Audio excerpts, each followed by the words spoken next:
I'd like to call to order the regular meeting of the Board of Education of Homewood School District 153 for January 8th, 2024.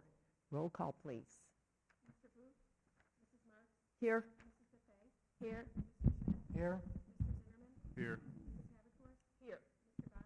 Here. 6 present. We have the approval of minutes from the public hearing of December 11th, 2023, and the regular Board of Education meeting of December 11th, 2023. Are there any additions or corrections to either set of minutes? Is there a motion to approve? So moved. Second? All those in favor? Aye. Opposed? Motion carries. We have future dates. Yes, today, I'll talk a little bit more in a moment, but today was a Teacher Institute Day, and our students return to school tomorrow, so we are excited to see them. And just a reminder that 1 week from today is a celebration of Dr. Martin Luther King, so we will not be in session. We were planning on having several activities related to the day of service throughout the villages, including our kids. However, if you've looked at the forecast, it's calling for a high of 6 degrees. So those activities, they haven't been canceled, but they're being modified so that we're not going to have kids actually here helping with that, but it's going to be over several days, collections for various charitable agencies. So those are the 2 big dates. Great, thank you. You're welcome. And we have a presentation tonight on our district SCL programming.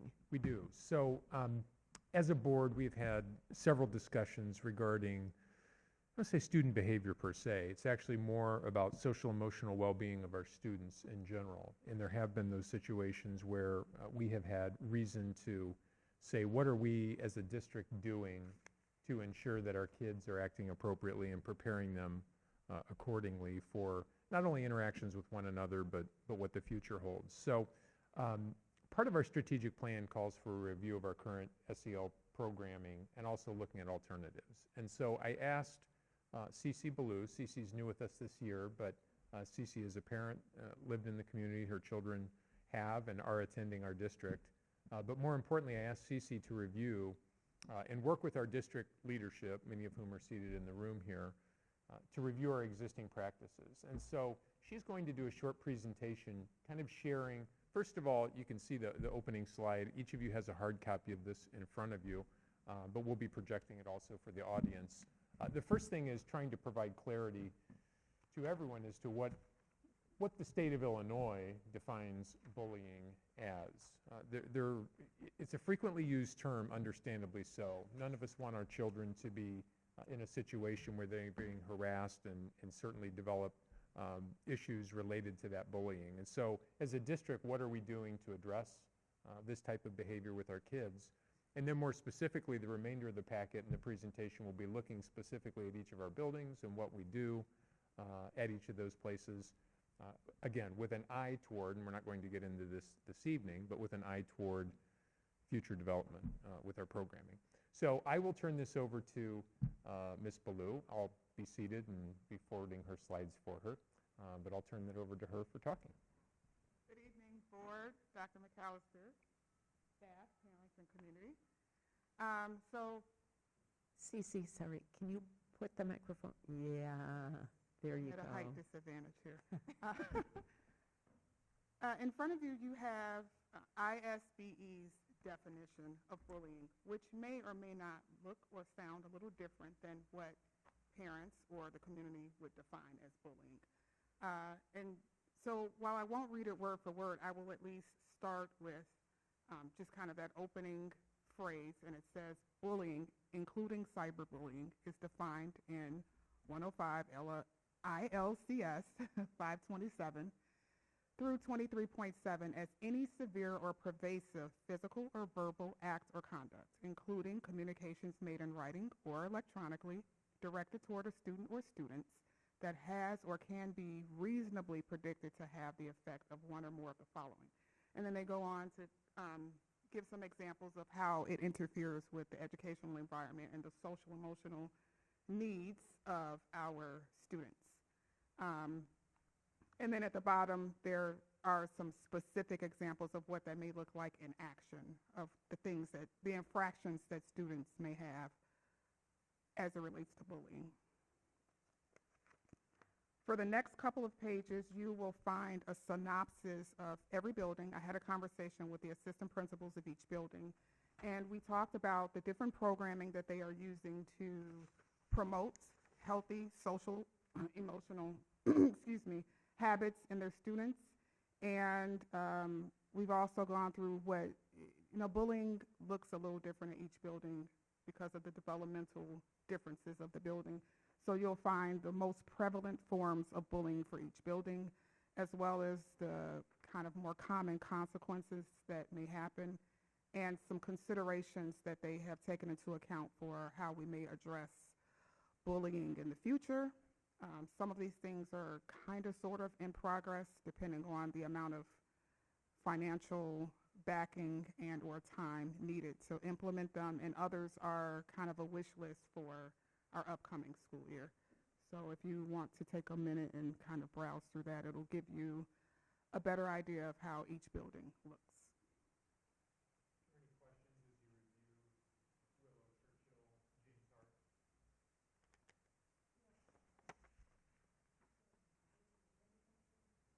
Can you, I'm sorry, can you, if you have a question, yeah, we just want to know who, yeah, so that, because we record the meetings and we want people who aren't here to have the benefit of being here. Under Churchill, it says bullying is everything. What is So that is everything? Willow. Thank you for Will- asking. Oh, okay. Yeah, what is So everything? when our students are ages 3 through, give or take, 8 years old, everything feels like bullying to them.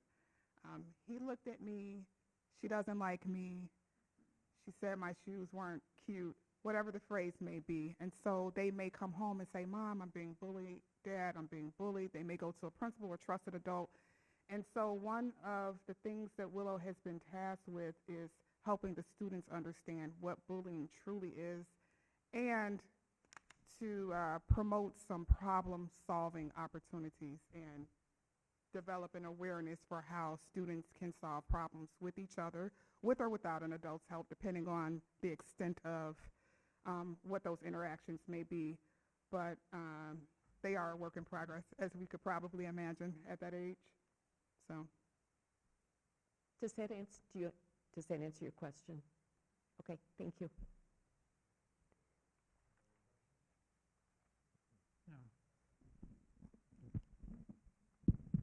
The one piece that I don't see here, and I just skimmed it very quickly, Mhm. is the role of families in this. Because adults in this school cannot manage behavior without the support of families. So sure. where does that, can you kind of walk us through that? Absolutely. Parents are one of our, if not our biggest resource, in partnership with helping their child develop these skills. If you look at Willow's role, for example, and you go all the way to the right, one of the first things, the first bullet talks about parent nights, making that connection, making sure we pull in, developing that partnership, and not in a preachy, teachy way, but in we are partners in this. We want to collaborate. We need your help as much as, you may think that you need ours.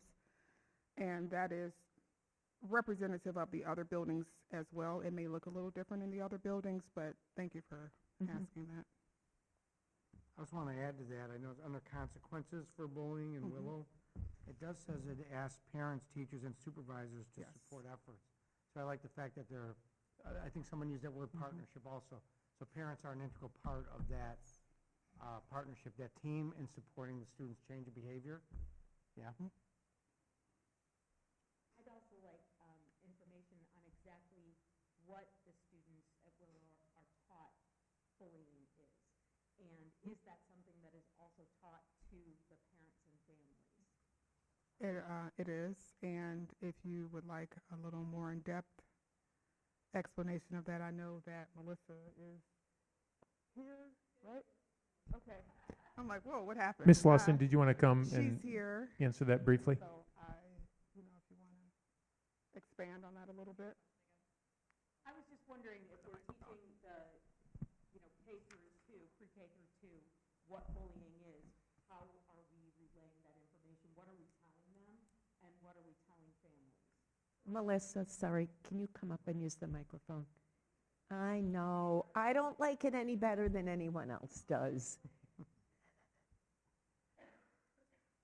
No offense, Cece.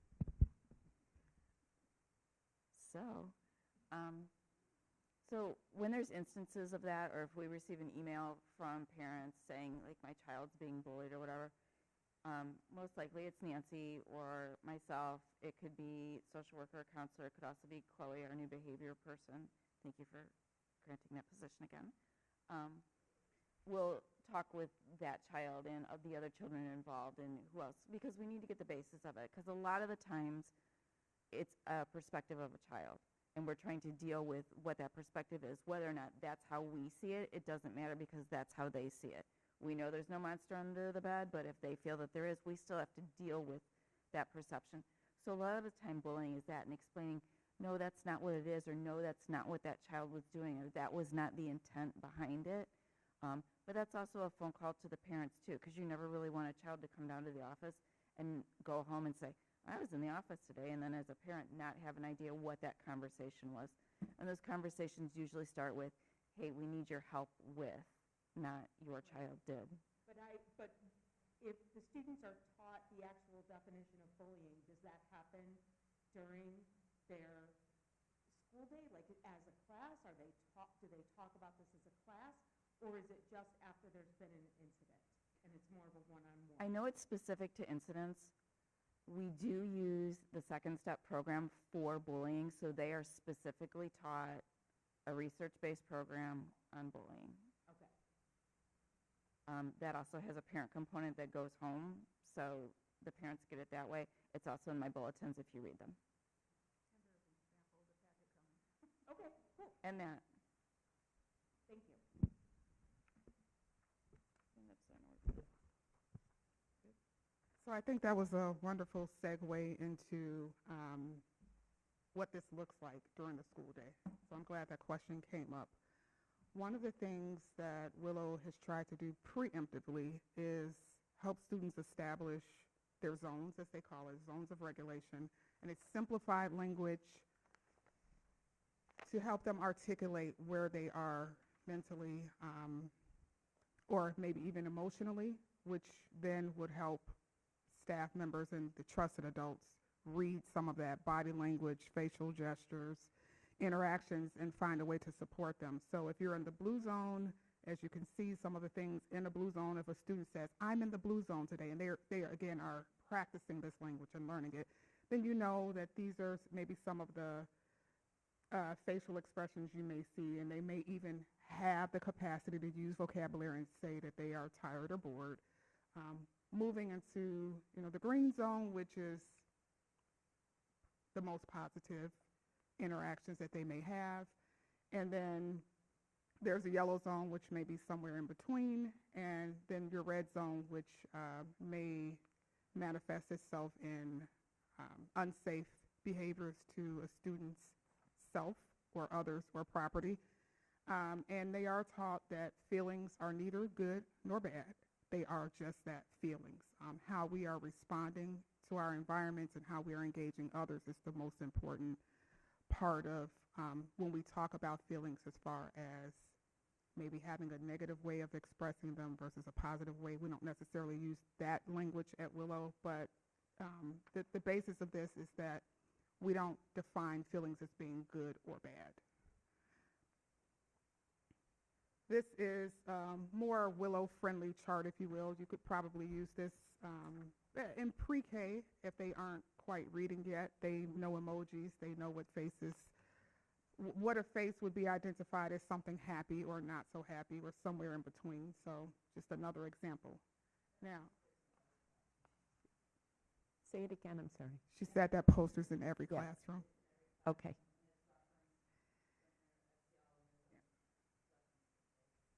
So I won't read through this word for word, but I actually took the liberty of printing out a full lesson of the second step program, and this is what it looks like. It's scripted pretty much word for word, and one of the reasons for that is the ease of implementing it and being able to do it in a consistent, universal way across the building. And of course, you could tailor this and customize it for your own classroom as a teacher. But this is what this is what it looks like. It gives an introduction of that day's lesson. As you can see in this particular lesson, this is lesson 1 for kindergarten, and it actually opens up with the definition of bullying, a child-friendly definition. And then there's opportunities for students to think, so take some time to process what they're learning and to talk to their peers. So that lesson is, I don't know, 5 or 6 pages long. Please let me know if you have any questions.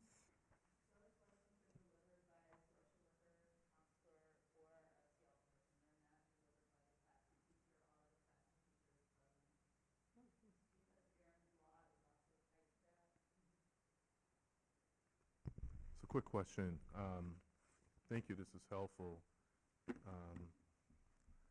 One of the consistent themes that we hear is a parent who, wants to be informed, but we also know kids will be kids and we want to give them a chance to learn, to kind of go through the identification chart, possibly this program, and really see the error of their ways, or just say, you know what, maybe just having a bad day because they didn't get to wear the shoes they wanted to wear or whatever. And the question is, through all of this, especially at this level, when do you kind of know you need to reach out to the parent? And because I think that's something that's just, we can have the statutes and everything, just the clarity there. Is it just in regards to, hey, this person's been on red for so many days, there's consistent theme, we've done a full investigation. I understand there's an investigation and so on, but, someone get pushed out their chair. They go home, they tell the parent may call and say, hey, why didn't you tell me? And the student may leave out that they pushed the other person out the chair. I don't know. But I'm just curious, when do we, especially at that level, intervene or say, hey, well, we probably need to get a parent involved? You might as well just sit right there. Save you some time there, kiddo. I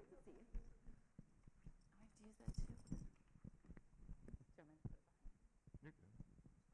you're lucky I can't sing. So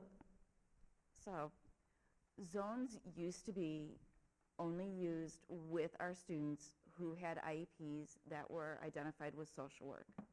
And we watched the program with them, and we knew that when you have kids that are very, very small, they don't always have the vocabulary to let us know what's going on or how they're feeling or what they're doing. So if we could teach them to identify with an emoji or with a color, and then how to walk themselves back to getting to green, that would help us with a lot of what we were seeing in the building.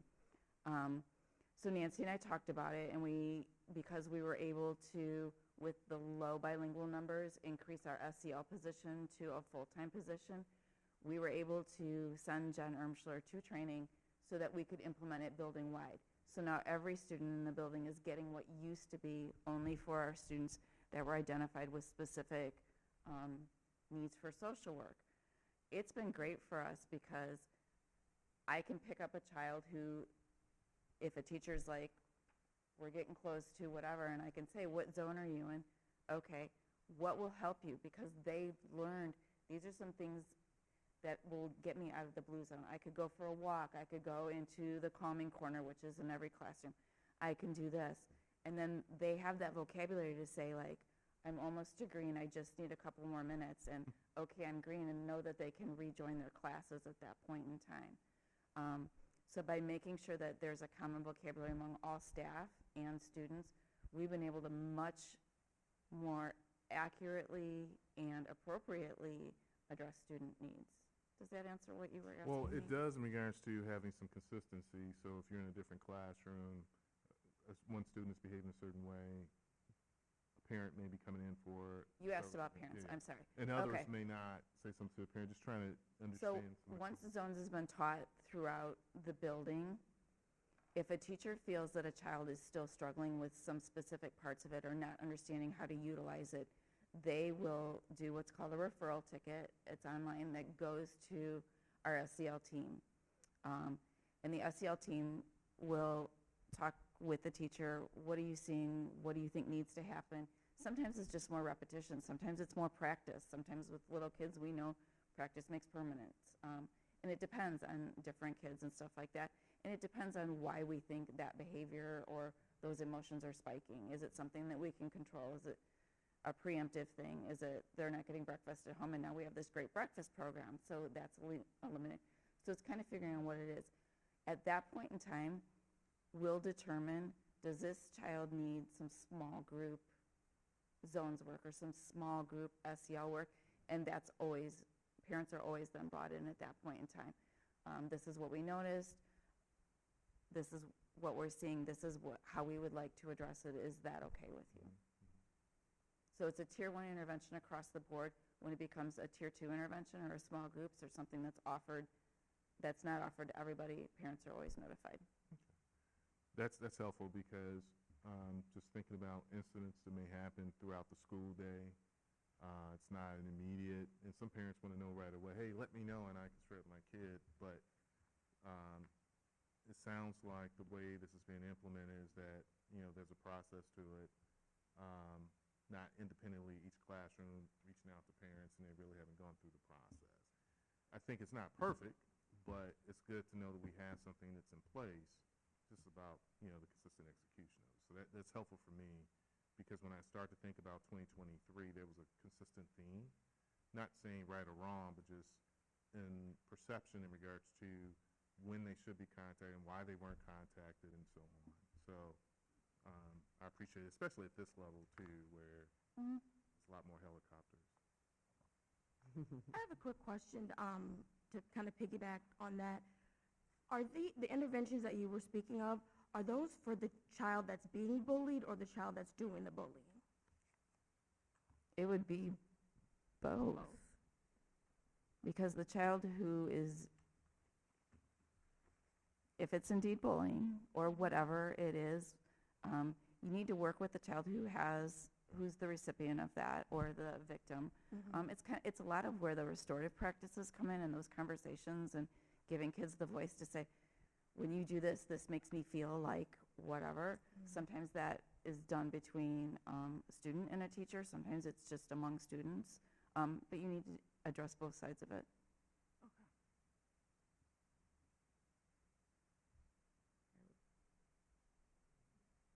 Anybody? Thank you. Okay, so moving on to Churchill. One of the programs that Churchill uses is Ripple Effects, and it's digitized kind of a software that you can use to walk students through scenarios. I'm sorry, I know that is not the clearest screenshot. That's how that's the only, that's the clearest I was able to get it. But it walks students through different scenarios and vocabulary and problem-solving opportunities, and they can click on some of the different responses and find perhaps some more appropriate ways to solve problems that they haven't been able to lead themselves to those conclusions on their own. Although it is somewhat blurry, you can at least see the little girl in the box, and it says, uh-oh, bully attacks, and then there's a scenario that is posed, and it gives them an opportunity to think about it in the right-hand corner there. And then some opportunities to think about how they would respond to that scenario. And there's a few pages of ripple effect screenshots there, so you can see the different ways in which we can interactively engage students once they have the maturity level to be able to utilize this program. Just a question. Yes. When you say interact, who's presenting this?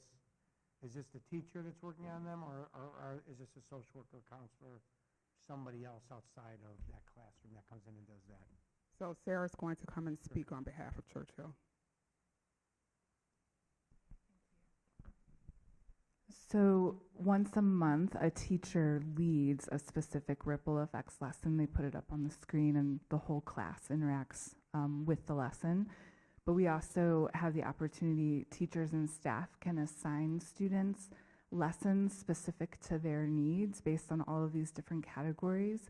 And we have time throughout the day, early finishing, activity block time, where those students can then get on ripple effects and engage in the work independently as well. Just curious about the the data behind this. So does it have the capability to aggregate and, anonymously to kind of see what trends are and so on? And how do we leverage that? Yes, in fact, our PBIS committee, we can see not only like what students are, it's anonymous, but we can see how often students are using it, what teachers are using it most often with their students. But the best data is looking at the topics, because we do assign topics, but students have the ability to actually explore topics that are most important to them, so we can see where maybe internally where they may be struggling with certain things. So is this excuse me, is this an application where, I'm going to say, like, if I feel like if I'm going to go in and do a lesson, I guess, if you will, as a student, can I go back in? Does it save where I've gone, where I've been, and then I can go back in and review what I've done, or move forward and continue with additional lessons on my own? Or how does this, I guess, how does the system work? Yeah, it's once you click on a lesson, there's like 6 parts to a lesson. It takes the way that it was presented to us is the lesson takes you through all the different parts of your brain that need to be engaged in order for you to really grasp the concept. So they get presented information, they answer questions about it, they actually do some short answer responses and come up with a plan of action based on the topics that they're exploring. You can do lessons over again, and it tracks what you've looked at. Okay, cool. Sarah, like these topics, I'm sorry. No, go on. Are these topics based on what a teacher sees as necessary, or are they topics that are student-based? They are pre-populated topics. They're Okay. research-based on things that students typically struggle with. I have yet to hear a student or a teacher say, I wish there was this topic. It's everything. It's everything on it, okay. Can you tell me how the parents get involved with this, or families? We have shared information about ripple effects, and there are some parent, I guess, informational letters that go home just talking about the program. There isn't necessarily a way that, unless a student logs in, that a parent can engage in the program itself. Anytime we have a student who's either participating in our reflection room or they're doing an alternate day placement, and they're assigned these lessons, we're sharing that information with the family that, hey, they will have some opportunities to reflect and to learn through this program. It seems like during the discussions with the materials at Willow, there are discussions. There's discussions between the teacher and the students. Can you talk into the microphone?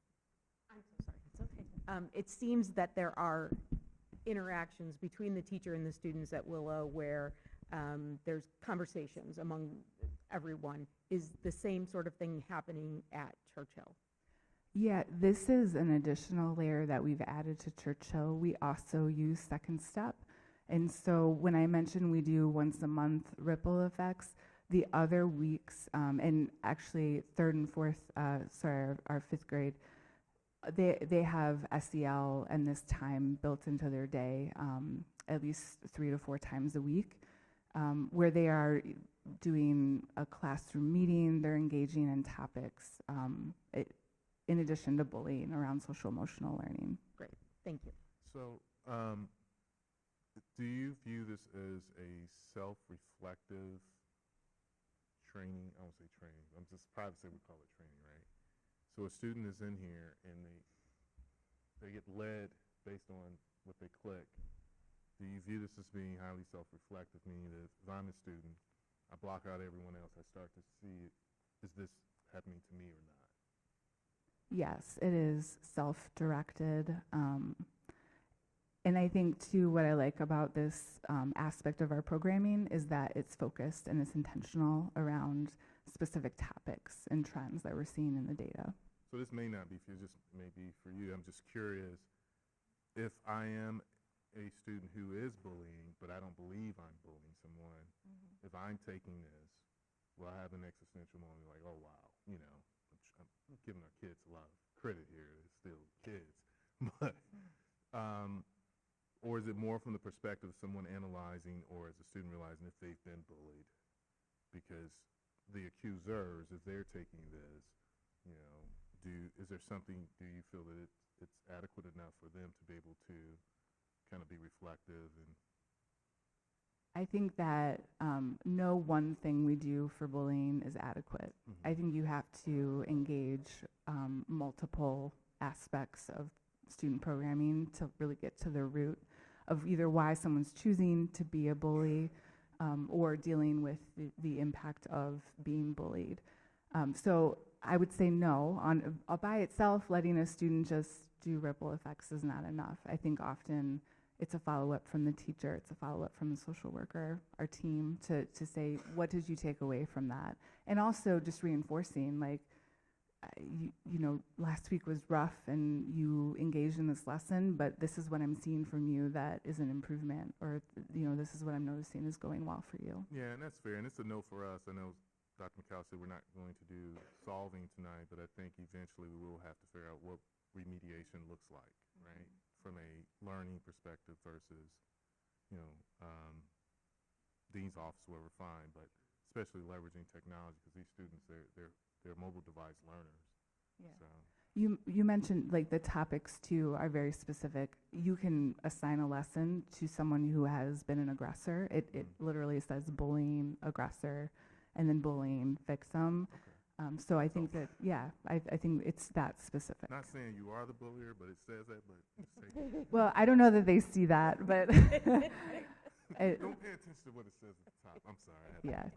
I think at that point it'll be pretty clear why they're doing the lesson. Wait, come on up. Thought you were going to get away with that. I just wanted to jump in and say the other part of these things that are very powerful, and Melissa had mentioned, and Sarah was walking into it too, are the restorative practices conversations, because that's like what you're walking into when you talk about what's happening with students, how do they reflect, how do they own their part, and what did the aggressor do, how did they feel. And these are all trainings that we have had and do have now in practices that are very well, you know, used by the SEL staff too. So that's the other part that kind of we have to walk in beyond the technology, but just working with us together to have those conversations. So I just didn't want that to be lost also with everything else that we're talking So about. while you're too. standing there with restorative, we're talking about having the accused and accuser together. Mediation, right? talking. Is parents notified before that? Typically, if that situation occurs? Yeah, is that's what I would think at the Okay. building level, Okay. that they would be working with that because we do have that parent interaction piece of feeling that hurt also at home. So to bring them into that conversation and talk about that and understand those practices. But I do believe too, as we continue to grow and talk about our parent interaction and training, that's another piece like we've been doing with zones. And I know I've given parents zones books to kind of talk about those things as well, that we just have to increase that too so that we can have that universal conversation and have that universal language at home too. So I didn't mean to jump in. I just didn't want that part. Thank you.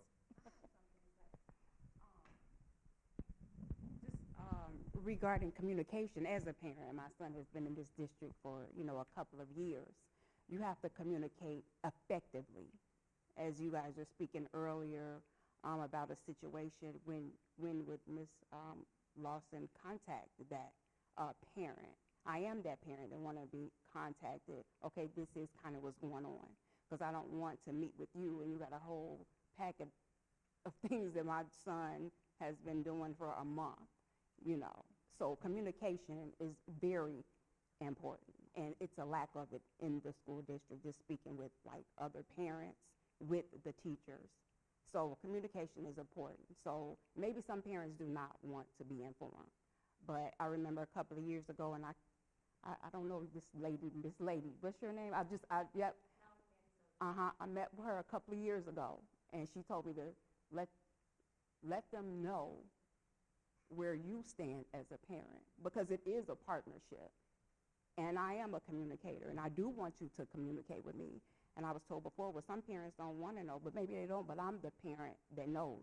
And I'm going to meet all my sons' teachers, every one of them, so they can know who I am and where I stand, because this is a partnership.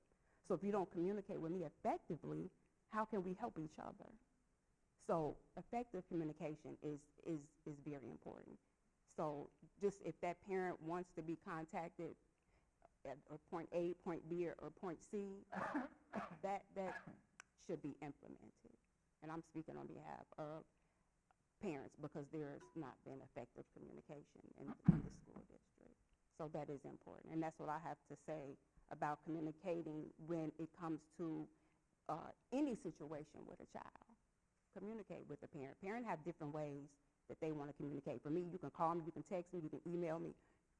Either way, I have several ways I can be contacted. And I'm going to ask questions, and I also say to teachers, don't be offended, because I'm asking you this question for my understanding. So that's another thing that some of the administrators and the teachers have to understand as well, because some of them are offended by questions. But I also let them know it's for me to understand, because I'm on the other side of the fence, in order for us to be successful in this partnership. So you have to communicate to where a parent can understand where you're coming from, and whatever level that, sometimes you may have to come down on a level. Maybe you have to go up. But effective communication is important when it comes, because bullying is serious. And my son, he did have to do the reflection type thing, and I questioned him, about it for my understanding. So if you're wrong, this is what you have to do and what you're going to learn from it. I'm going to do it with you, because I have to be able to reiterate to him, okay, well, you did that before, so you're not going to do that again, right? And what did you get out of that? So, parents do play a part as well, but teachers do too. They have to communicate effectively, and I just can't stress that enough. So I'll turn the mic over to you.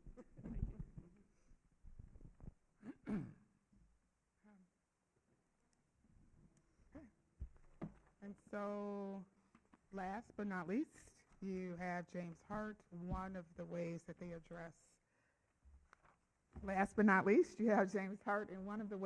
address SEL in their building is using video prompts to kind of demonstrate appropriate interactions, or maybe even examples of inappropriate interactions, to have an opportunity to process and problem solve. And so we have a link to one of the videos that have been used that has been used this school year, and hopefully our link is working properly. Okay. That's Big Brother. Let me try another one. If you copy that link and drop it in the bar, it may allow us on. Yeah. Okay. Well, what I can do is, I can Yeah, send it to that'd you, be and you great. can watch on your. Okay. It's very short. It's maybe 3 minutes, if that. And I will open the floor to Kim to come and give some.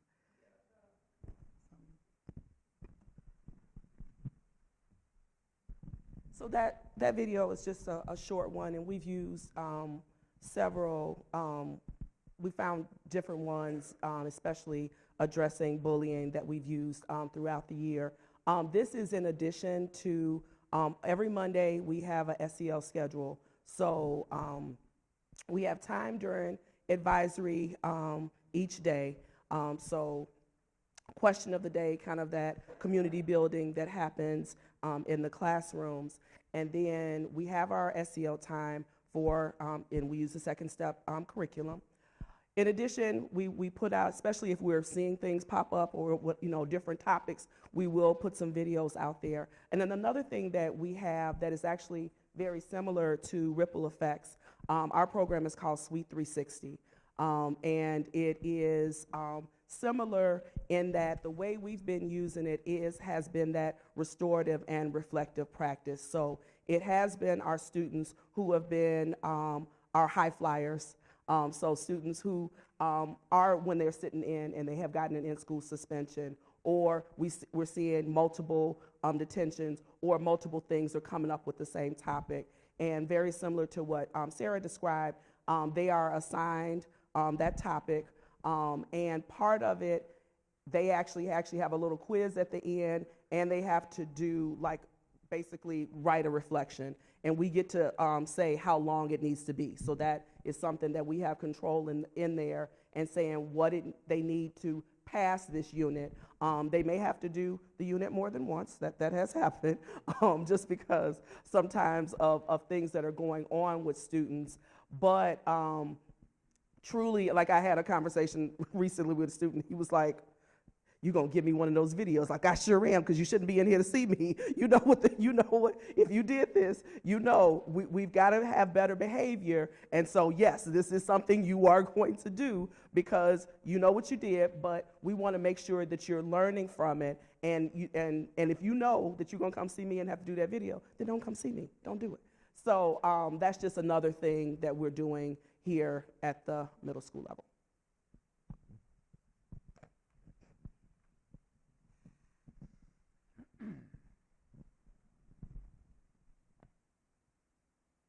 Any other questions from the board?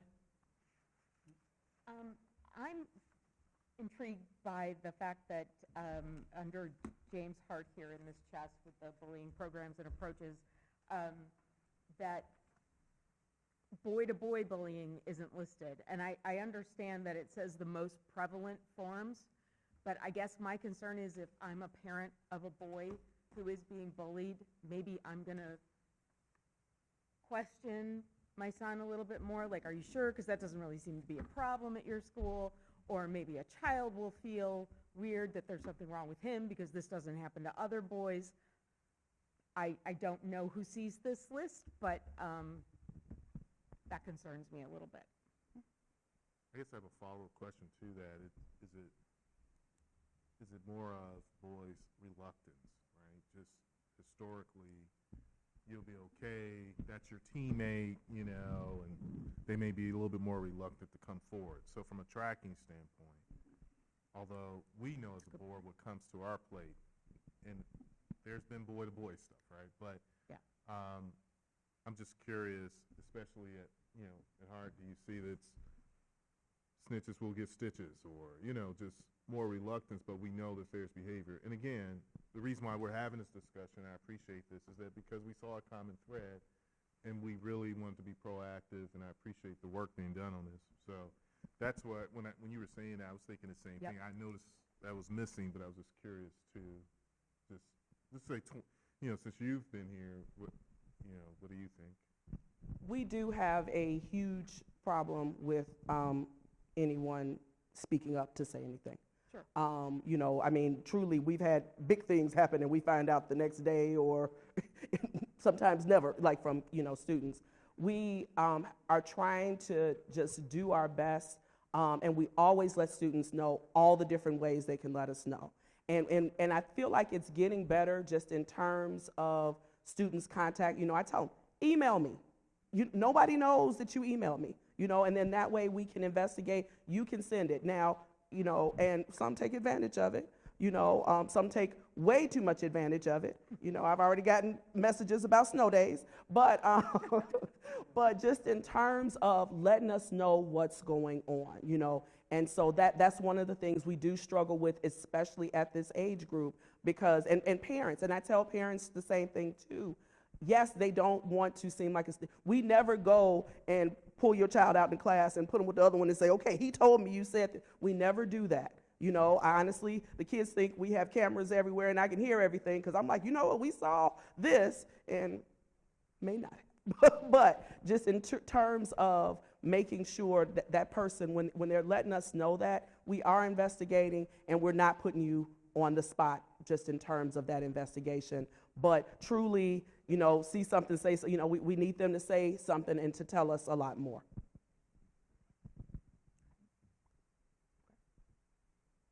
I just want to be sure that we're not overlooking that Yeah, as absolutely. a problem. That's a good point. I don't have a question, but I do have a comment.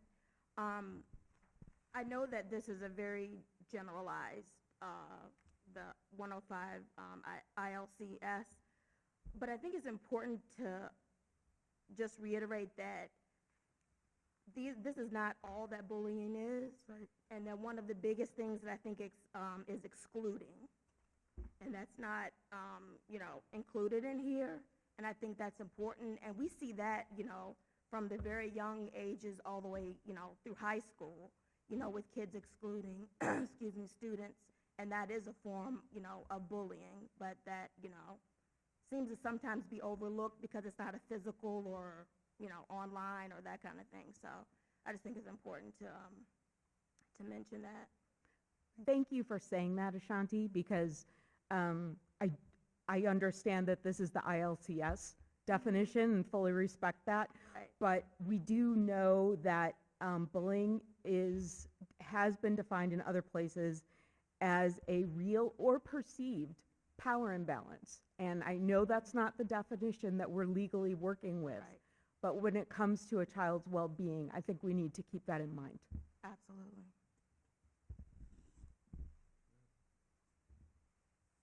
Other questions or comments? This has been helpful. Thank you. Thank you very much. Cece, thank you. This is This is, and to the principals and Melanie, thank you for your hard work on this. I know that things have changed a lot over the years, and especially since bringing kids back into the physical school since COVID.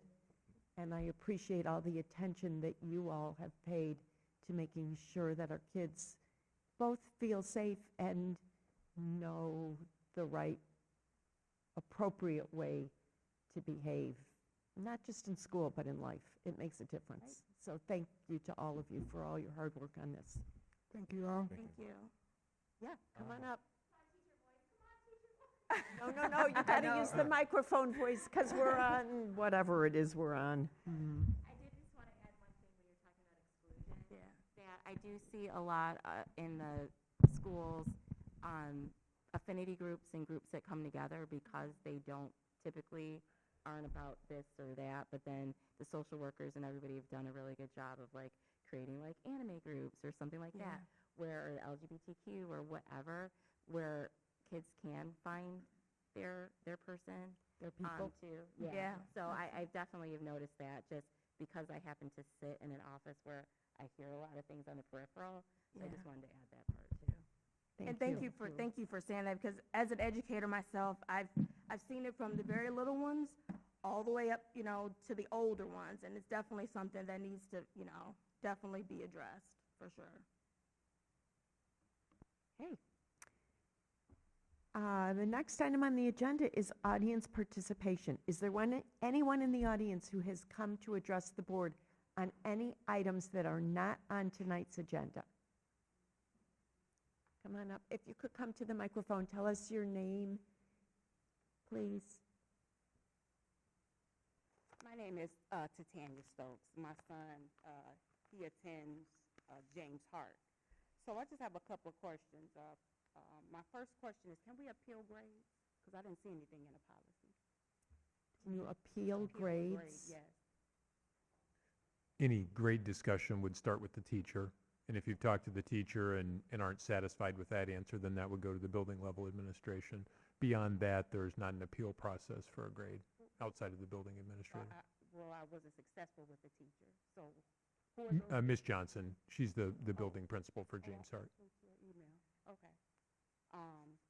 So my next question is about the grading system, because I myself and I know other parents with the parent portal is not in sync with in teams. So I know there's a 60-40 rule. The grading for the 60% is the test, the assessment, and then you have the bill work, school work, and that's what maybe like 40%, 30%. So I noticed that some assessments were in the schoolwork section. So of course this alters my son's grade. So I had asked multiple times for it to be corrected, and it was never corrected. So where do I go? Because I spoke with, again, I'm going to follow the chain of command. Sure. So, and I take my information back to other parents as well, but this is my personal experience. So if someone else has this personal experience, I can tell them what they need to do. Yep, no, absolutely. So again, any conversation regarding a grade, I would always want to start with the teacher because they're the ones that have the most specific knowledge. And you talked about a 60-40 breakdown. That may be one teacher's specific grading policy, but it's not a building-wide policy per se. So I would start with a teacher, whoever the teacher in question is. Yeah, that's in the And policy. if you don't get that resolved through them, then again, I would contact Ms. Johnson or Mrs. Hugo, who's the assistant principal Well, at Ms. James Hart. Hugo, I wasn't successful with her. Okay, yeah, so Okay. Ms. Johnson will Okay. be the next place. So again, I'm going to talk about communication. Communication is very important. And I really wouldn't be standing here at this mic if the communication was effective. So as a parent, and I am communicating with you as a teacher, at what point do you say, okay, let's meet and discuss this? I never got that. I was in the email, and again, in the email with the teacher and assistant principal for a week, 2 weeks, I had to say, okay, well, let's meet, because clearly someone is not understanding what the other person is saying. So now we had another term, and my son's grade continues to decline. I asked for resources. I never got the resources. My son has a tutor. The tutor is in on the email. Can you provide some information? So again, I'm addressing this to the board. I do know I have to talk to the principal about this, but since I'm here and the meeting was held today, I want to discuss this with the board because I am a taxpayer. My money is going into this system, and it's not just me. It's just unfortunate that some of the other parents couldn't be here. But we do have concerns about these grades, how these teachers are putting in the grades. We cannot even see, like, my son, he honor roll, high honor roll. So then I say his class started declining. Well, how can I help my son if I can't see what he got wrong? There's no curriculum. I was told several times, oh, well, you can go in and you can see what they got wrong. We're not given anything. How can we help our children if we can't see what they're doing? When he was in 3rd grade, when COVID first started, they, whatever the system was, and they got a grade, you can, after it was graded, you can go back and you can look at it. So there's no platform for us parents to assist our children with academic performance. We don't know what they got. What did he get wrong? My son, he emailed his teacher. He emailed the principal. Well, he didn't email her about it, but he emailed the principal. He was upset about a grade that he received. And she was like, well, go look at it. Okay, well, go look at what? So how do we help our children succeed? There's no curriculum.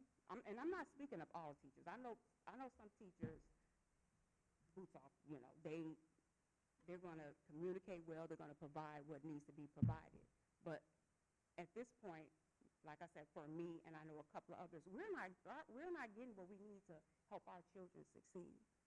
So I want to know, how do we help our children if we're not getting resources and we're asking for them? I mean, you're communicating with me a week or two, but you're not giving me what I need to help my son. So Could I suggest that you set up a meeting with Ms. Johnson to address your specific concerns about your student, to see how this can be resolved for you and your family? And I hear what you're saying about communication globally, but I also want to make sure that you get what you're looking for. So if you could set up a meeting because this is not something that we can fix. We don't see students' grades. We don't see So you don't know anything about the system? No, we know a lot about the system. What I'm saying is I can't speak to your students' performance or grades. And I want you to have the opportunity to speak with someone who can perhaps help you get the answers that you're looking for. I hear what you're saying about global communication, and that is something that we'll have to address, look into. But but there's two things here: the global issue and your son's, your concern about your son. Your concern about your son, if you have already addressed it with the teachers and you haven't gotten anywhere, I would ask you to please meet with the principal and see what can come of that. And I would also add, if there's a problem with technology, because our system is fairly robust and that you should be able to not only see the grades, but, see what they did and did not do well. If that's an issue, we can obviously address it from a tech standpoint. There may be an issue that could be fixed that we're not aware of, but I don't think it's an issue. I just think it's a matter of the setting being corrected. okay. Because like I said, when my son was in 3rd grade and they started, with the remote, whenever he did an assignment, he can go back and look and see what he got wrong. So I would Yeah. just make him go do it, Yeah, we can. over. So that's what I'm saying. How do we know where our kids are when Right. we're just looking at grades? Yeah. And I think it's just a setting issue. I'm not sure if Sure. there's Well, we want it to be as user-friendly as possible to our families. That's why we have those systems. So if there's something that we could do differently on our end to make information more available to you, we certainly want to do that. So, again, I think in your conversation with Ms. Johnson, if that is the issue, we can refer it to our tech team and they can look into that. again, this not just a personal issue. Really, I talk with other parents, Sure. Right. as well. So I Sure. just do want you to know. Right, I that- understand. That's why I'm saying there's Yeah. really, I see two issues. Mhm. The global issue, that applies to all of the families and children, and the specific issues that you're having, that as a board, we can't fix. We don't look at children's grades. That's not our Right, responsibility. right, But it is the responsibility Mhm. of the staff in the building. And we have a principal who you can yeah, contact and meet with, and I suggest that you do that. Yeah, I know that, and I understand that. I do notice the chain of command, but I just want Right. to address Mhm. issues, whether you can fix it or not, because maybe you may have a Right. suggestion Right. as you did, and I know this meeting is documented. So when there's issues, of course I'm going to go, to, the principal, but since I was here tonight, I wanted to address Right. my concerns as well as other parents, but my main question was really with appealing the grade, because I didn't see Mhm. anything in a policy about appealing a grade if it was a grade that's unfairly providing to a child. Mhm. So, yeah, that was like my main concern, because it wasn't in the policy, and maybe I could have overlooked it or something. Okay. Thank you. Thank you. Thank you for Thanks. coming. Mhm. Is there anyone else in the audience who's come to address the board on any items that are not on tonight's agenda? All right. Do we have any responses to questions asked at previous meetings? We do not. All righty. Do any board members have any reports from any committees or meetings? Yes, we had a finance and property meeting before winter recess, winter break, sorry, winter recess is at work. Before winter break, sorry. Quite a few things on the agenda. A lot of them had to do with construction updates, building and facility type of issues, and several of the items are actually in today's board meeting agenda that we'll get to later on, like the roofing bid at Churchill. We need to deal with a roof that's in poor state right now. We talked about the food service director to replace Dana. We talked about amending our budget, and we talked about our audit process for FY23 among some of the things. I don't know, Deb or Ron, if you have anything else you want to add to that? Covers it? Okay. Thank you. Any other board members? All righty. Superintendent's report. Yeah, just two items for you. As you look at the forecast for this evening, and perhaps even as we speak, cold weather is arriving, rain, snow, et cetera. So first of all, we will be open tomorrow. I want everyone to hear that. But we know that poor weather will be coming perhaps as early as Friday with more substantial snow. So just understand the process for that. I will review the weather forecast. I will communicate with area superintendents just to kind of get a feel for what's going on. South Cook has 66 different school districts, And we do communicate via email to see what one another are doing with regard to weather. Not that our decision is dependent on anyone else, because every district is a little bit unique, certainly in terms of transportation needs and how many students you have walking to buildings, which is always a consideration when it gets very cold. But ultimately, that responsibility for closing schools rests with me. And so if that gets to be an issue, we will publicize that and let everyone know as far in advance as possible, which sometimes is literally hours before. So, but we will do that as quickly as possible. The other thing that's changed in the last couple of years, of course, is remote instruction. So in the old days when you closed schools due to inclement weather, those days had to be made up, and typically that was done at the end of the school year, which for us would be the first week of June. Now we have the option of using remote instruction days, which allows instruction to continue, and honestly, it is a more productive use of time than coming back on June 2nd or 3rd or 4th. And so if we get into a situation where we have inclement weather, our plan is to be able to use remote instruction. We have talked amongst our building leaders, and they have those plans disseminated to their staff. And so teachers are prepared for that. We do our best to prep our students with how to access and get online to learn the remote instruction that is taking place for the day. And then obviously it's publicizing that information to parents. So just know as we enter January that that's at the front of our minds. We have 5 potential remote instruction days. After you use 5, which hopefully we don't get to that at all, but if you exceed 5, then you are into your emergency days into June.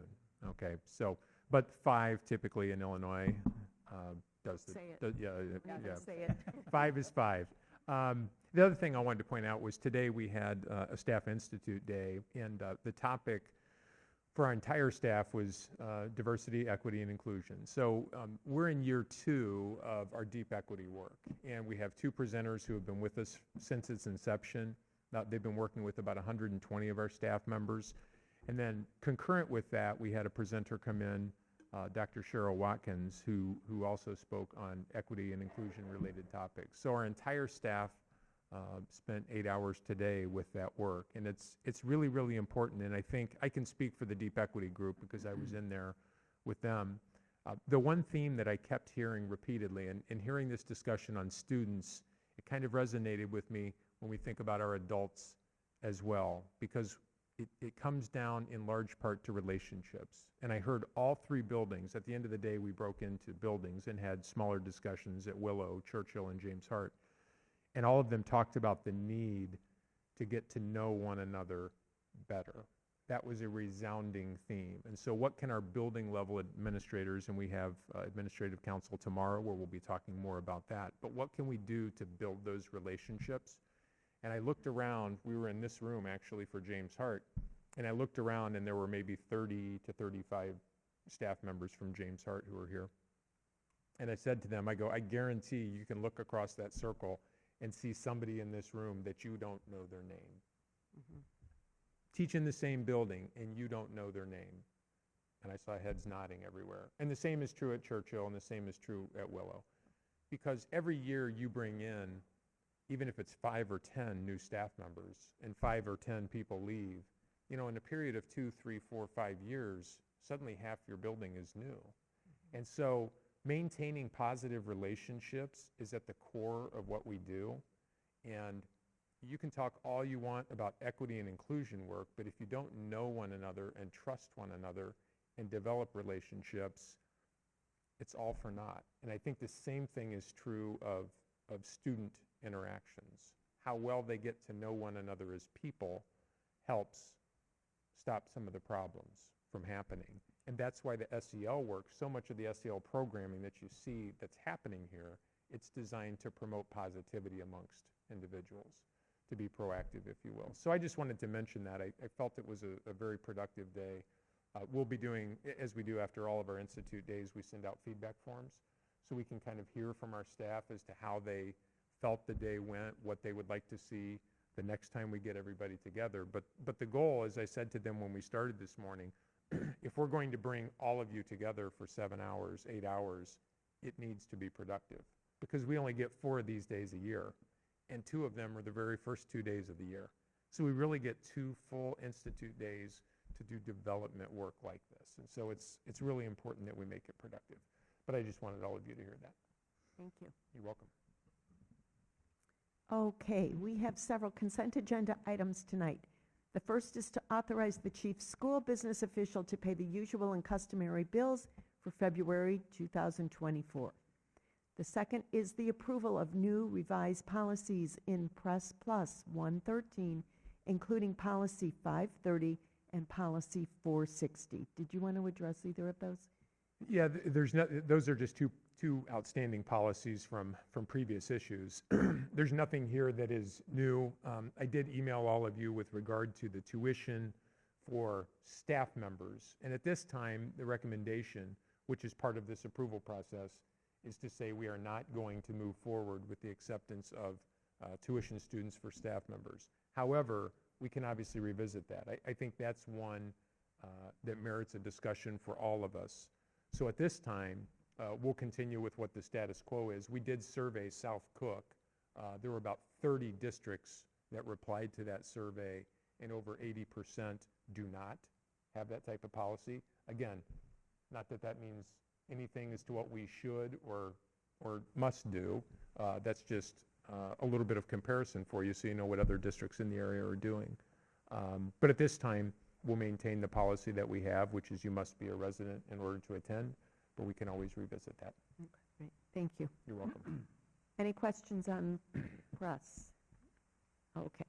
We have approval of art show extracurricular activity stipend. Yeah, we have a staff member at each building, our 3 art teachers actually, who have been doing the art shows for years and years and years. And it sounds like, well, it's just a one-night thing where you get together and you show it.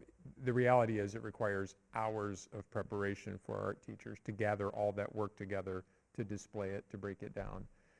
And so in fairness to them and to show appreciation for the work they do in supporting our students in the fine arts, it's a small stipend for each of them for that work.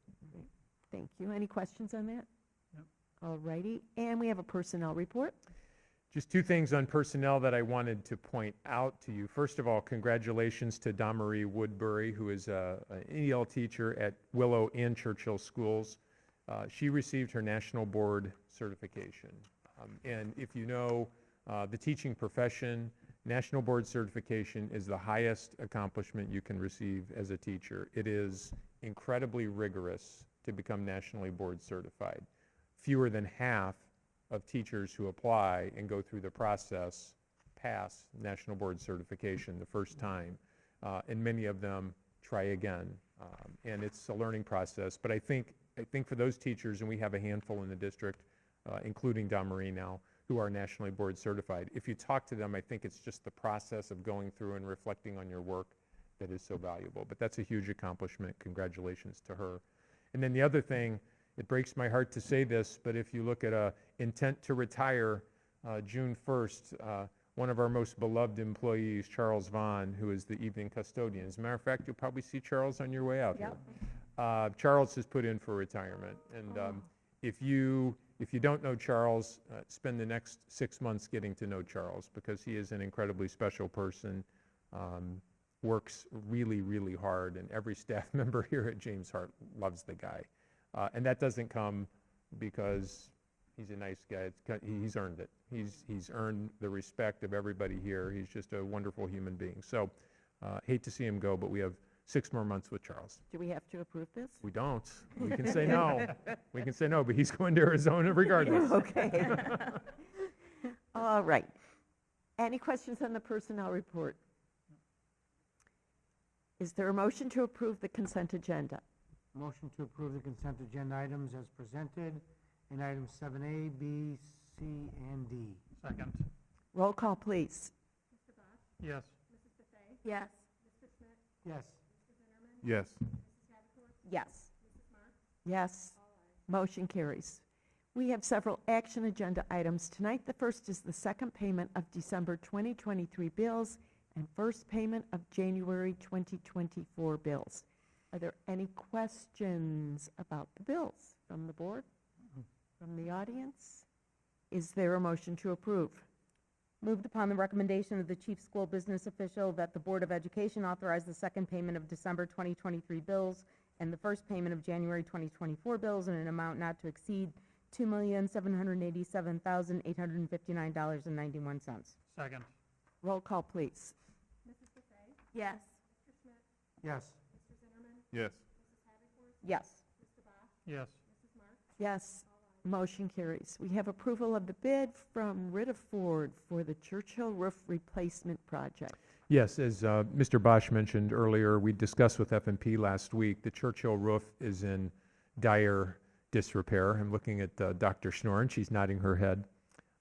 It's not good when you literally have leaks in your building every time it rains or snow falls. So we're excited. Dr. Turnberger will talk a little bit about the bid, but we're excited to bring this to you this evening. Sure. Good evening.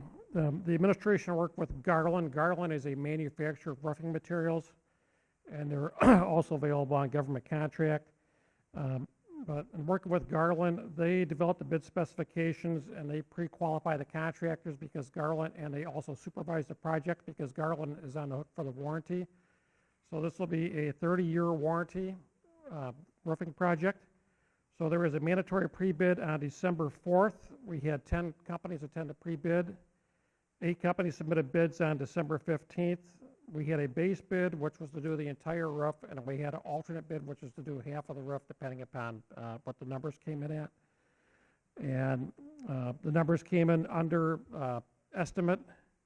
So the administration is recommended to reject the alternate bids of doing only half the roof and doing the complete roofing project. And the base bid is, the low bid is to Redford Roofing Company in the amount of $1,474,100 with unit cost as presented. Any questions on the roof? From the audience? Great job, and that this was a very creative way to approach it, to work with the manufacturer. And to save us a lot of money, and I really appreciate Well, that. with this, we saved the cost of using the architect and a construction manager because Garland performed those services at no cost to the board. That's, I'm thrilled, thrilled. Customer service Yeah. from the manufacturer, Yeah. for sure, it's great. The saving is of, was it over? $250,000. $250,000, yeah, Yeah, right around $250,000. yeah. And the bid was low, so this is great. Yeah. I love good news like this.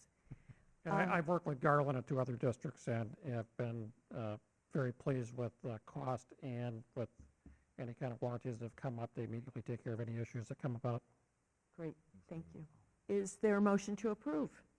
Moved upon the recommendation of the chief school business official that the Board of Education reject the alternate bid and accept the base bid from Ridderford Roofing Company in the amount of $1,474,100 for the roof replacement project at Churchill School. The Board of Education accepts the unit cost for the project as follows: wet area 10 per square foot, metal deck 22 per square foot, gypsum deck 45 per square foot, tectum deck 45 per panel, and drain assembly at $4,800 each. Second? Roll call, please. Yes. Definitely. Yes. Yes. Yes. Yes. Motion carries. We have approval of a memo of understanding for the FY25 HEA contract. Yes, we are scheduled, this is the second year of a 2-year contract with the HEA, so our contract is set to expire at the end of this school year. We are in the process right now of working with our legislator, Representative Will Davis, in an attempt to get legislation passed in Springfield that would enable us to capture the levy that was approved by the voters. We've had a discussion that the dollar amount didn't meet what we thought it would. You all understand the nuances behind that. So rather than go into negotiations this year with the possibility that we might be able to get some extra dollars if our legislative effort is successful, which is a big if, but we're working on that. We asked the HEA if they would be willing to extend the existing contract for 1 additional year. The same raise that they got this year, which is 3.9% for all HEA members, that's inclusive of STEP. So we ask if they would be willing to extend that 1 more year as we await the outcome of our legislative relief. And HEA did take that to the membership, and they have agreed to support that proposal. So what you have here is a memorandum of understanding with the HEA, extending the contract for one additional year, which takes us through FY '25, and with the idea that regardless of what happens in Springfield, we will begin negotiations not 12 months from now, which is when we would typically start a negotiation about this time of the year. We will start in the fall of '24. So when we resume in August, September, perhaps early October next year, we're going to start the negotiation process for a new contract, with the goal of being done about 1 year from now. So thank you to the HEA for their understanding of what we're trying to accomplish. And I truly believe it will be in everyone's best interest, the boards and the union, if we're able to successfully get this legislative relief. Thank you. You're welcome. Any questions on the memorandum of understanding? No. From the audience? Okay, is there a motion? Moved upon the recommendation of the superintendent and the HEA that the Board of Education approve the memo of understanding which extends the professional negotiation agreement for the fiscal year 25, for the FY '25 fiscal year as attached. Second. Roll call, please. Mr. Zimmerman? Yes. Mrs. Havercorp? Yes. Mr. Bosch? Yes. Mrs. Buffet? Yes. Mr. Smith? Yes. Yes. Motion carries. We have employment. Yes, again, as Mr. Bosch mentioned earlier, we were pleased to be able to find Director of Food Service to replace Dana Prees, who is retiring at the end of this year. And I'd just like to publicly thank Dana for the work that she has done. Granted, we still have a few more months with her as well. But as we went through this process of interviewing a very good candidate pool, Dr. Trimberger led that, and thank you to him as well. But the pool was much deeper than we anticipated, and that's good news for us. But we also realized in the course of those conversations that what Dana Prees has been able to do for us the last several years, in excess of 15 years, has been really, really exemplary work. And that's not an easy job under any circumstance when you're talking about feeding 1,900 kids and another 300 staff members. And the reality is, in the midst of COVID, which has happened most recently, of course, the challenges were just exacerbated. But Dana, consummate professional, finding workers when it's difficult to find workers, finding food products when it's difficult, meeting federal and state guidelines. She just really has done exemplary work. So thank you to Dana, but we're also excited. Ann is a veteran of the food service industry. She comes highly recommended from individuals that Eric knows personally. So we're excited to bring her on board. There was an interview process including administrators from each building, but also food service workers from each building. And she emerged as the top candidate from a very good pool. So we're excited to bring Ann Simons on board, Director of Food Service, Kimberly Tufts as a 10-month secretary at Willow. Silver Smith is returning to us at James Hart now as a counselor. Tiffany Mason, an assistant at James Hart. Margarita Sanchez, food service floater. Greer Bobo, an assistant at Willow. And Shante Heyman, a cashier at Willow. Great. Any questions on employment? Is there a motion to approve?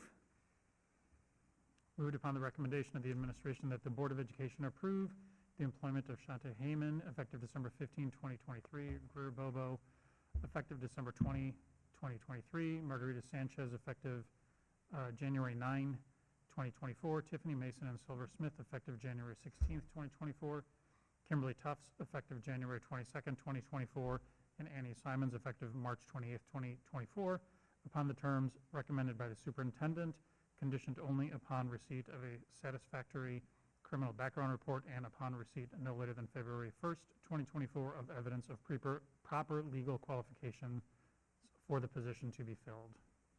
Second? Roll call, please. Mr. Zimmerman? Yes. Mrs. Havercorp? Yes. Mr. Bosch? Yes. Mrs. Buffet? Yes. Mr. Smith? Yes. Yes. Motion carries. Do we have any discussion items tonight? Do not. Okay. Is there any written communication to the board? No, ma'am. Is there a motion to adjourn? So moved. So moved. Is there a second? Second. All those in favor? Aye. Opposed? Motion carries. I hear there's a big football game on tonight, Yeah, it's over now. if anyone's interested.